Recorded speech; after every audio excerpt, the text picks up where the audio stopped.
സ്നേഹത്തോടെ ഞാൻ അഷ്റഫ് കാരക്കാട്. ഞാനിപ്പോൾ മുളയങ്കാവിൽ കേട്ടോ. ഈ മുളയങ്കാവിൽ മുളയങ്കാവ് മറ്റേ കയറ്റം കയറുമ്പോൾ അമ്പലത്തിൻ്റെ അടുത്ത് തന്നെ ചെറിയ ഷോപ്പ് കേട്ടോ. അതായത് കരിമ്പ് ജ്യൂസിൻ്റെ ഒരു വ്യത്യസ്തമായ ഷോപ്പാണത്. ഒരു 5-8 ഐറ്റം ജ്യൂസാണ് കേട്ടോ. അത് നന്നാരി ഉണ്ട്, നന്നാരി കരിമ്പ് ജ്യൂസ് ഉണ്ട്, അതുപോലെ പെപ്പർ കരിമ്പ് ജ്യൂസ് ഉണ്ട്, അതുപോലെ പുതിന കരിമ്പ് ജ്യൂസ് ഉണ്ട്. ഒരു വ്യത്യസ്തമായ ഒരു ഷോപ്പാണത്. അപ്പോൾ കണ്ടുനോക്കുമ്പോൾ ഒരു ഇഷ്ടമായി. അപ്പോൾ ജസ്റ്റ് വീഡിയോ പങ്കുവെക്കാം കേട്ടോ. അപ്പോൾ ഇവിടെ എന്തൊക്കെയുണ്ട്?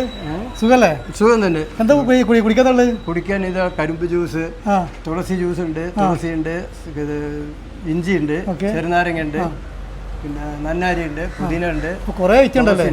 8-9 ഐറ്റംസ് ഉണ്ട്. നാച്ചുറൽ ആണല്ലേ? എല്ലാം നാച്ചുറൽ. വെട്ടി ഫ്രിഡ്ജിൽ വെക്കും. ഫ്രിഡ്ജ് 24 മണിക്കൂർ ഓടിക്കൊണ്ടിരിക്കും. ഐസിന്റെ ആവശ്യമില്ല. നാച്ചുറൽ കൂളിംഗ് ആണ്. അതുകൊണ്ട് നല്ല ടേസ്റ്റ് ഉണ്ടാവുകയും ചെയ്യും, ഒരു ടേസ്റ്റ് ഉണ്ടാവുകയും ചെയ്യും. അതിന്റെ ഒറിജിനാലിറ്റി നഷ്ടപ്പെടില്ലേ? ഐസ് ഇട്ടെന്ന് വിചാരിച്ചാൽ അതിന്റെ ഒറിജിനൽ നഷ്ടപ്പെടും. ലൊക്കേഷൻ വരുന്നത് ഇത് മുളയങ്കാവ് സെന്റർ ആണല്ലേ? മുളയങ്കാവ് സെന്റർ ഇവിടുന്ന് കുറച്ച് താഴത്താണ്. മുളയങ്കാവ് ക്ഷേത്രമാണ്, ഭഗവതി ക്ഷേത്രത്തിന്റെ ബിൽഡിംഗ് ആണല്ലേ? അപ്പോൾ എന്നാൽ ഞങ്ങൾ ഇവിടെ ജ്യൂസ് കുടിച്ചോട്ടെ. ഞങ്ങൾ വ്യത്യസ്തമായിട്ട് ജ്യൂസ് കേട്ടോ. അപ്പോൾ കുടിച്ചു നോക്കാം നമുക്ക്.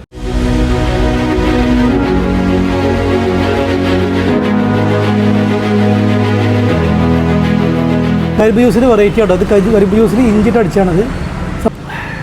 അടിപൊളി. നന്നാരി സമയം കുഴപ്പമില്ല. ടേസ്റ്റ് ഉണ്ട്. നല്ല പുതിന കേട്ടോ.